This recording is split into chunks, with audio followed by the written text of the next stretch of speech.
Memorial Day weekend fastly approaching here, and that usually means a weekend full of your friends, family, tons of food, and for some, might be having some problems with your digestion. Well, here to help is Dr. Maya Merheb, the digestive disease consultant. It's good to have you here. Thank you. It's nice to be here. And you know, we've discussed things like this before. This is the perfect time of year, though, when people are getting out grilling. Maybe there's certain foods that are not as easy to digest as others.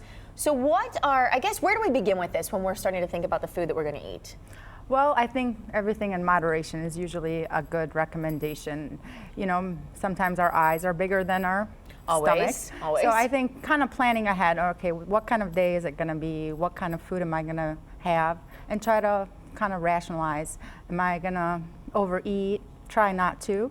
Try to spread the meals over the day instead of having 2-3 big meals. Try to be in tune to what you're eating. You know, not a lot of fatty foods, not a lot of greasy foods. Alcohol is going to be a factor too. It seems like we mix everything that we shouldn't be eating into one when we're having holiday meals. Correct. So are there preventative things that you can do before you start picking out? Well, again, planning it I think is a big thing. If you know you're going to overeat, maybe try to space it out a little bit more. Try not to save it for one big meal. Try not to mix the alcohol with it. Try not to lay down soon after going and having a big meal, especially if you're going to bed. Try not to go to bed 2 to 3 hours before.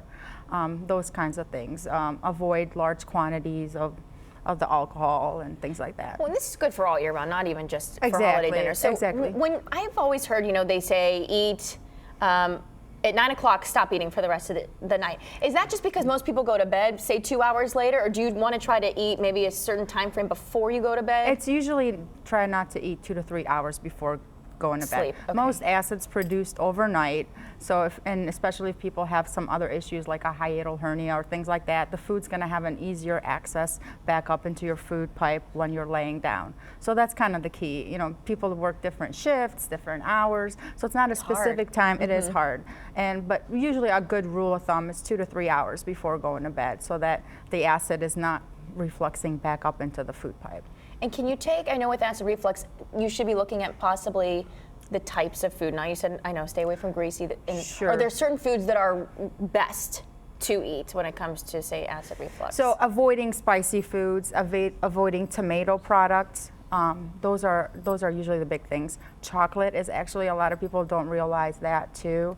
So those I wouldn't think they would, no. Yeah, and caffeine. Caffeine is a big one too, that people tend to and that's overdo. one that everyone has, and they all want. Now, if the food goes down a little lower and you're having lower digestive problems, maybe some people have irritable bowel or things like that. Again, certain foods you should stay away from? Absolutely. There's definitely certain triggers. Some people can have gluten allergies. Some people can have you know, certain sugars, certain carbohydrates are harsher to absorb for some people than others. So being in tune with your body, not kind of putting off the symptoms and saying, oh, it's going to get better, it's going to get better. Just kind of, you know, being cautious and paying attention to things. And what are your thoughts on probiotics? I do think they're good. They, especially in certain conditions, like people who have colitis, different types of colitis, like ulcerative colitis or Crohn's disease. I do think they're very helpful. A lot of people who are taking antibiotics, we definitely have an epidemic of a bacterial infection called C. diff.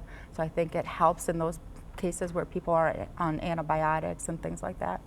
Stay away from the corn, right? If you have issues like that, corn, I know people love grilling out corn, but stay away from it. Diverticulitis and diverticulosis, those are one of the triggers. Some good information there. And I know there's 3 locations that you have. Yes, we do have 3 locations in Brunswick, Medina, and Broadview Heights. So you can go and check them out then for more information. Absolutely. Thank you so much, Doctor, for being here. Thanks for having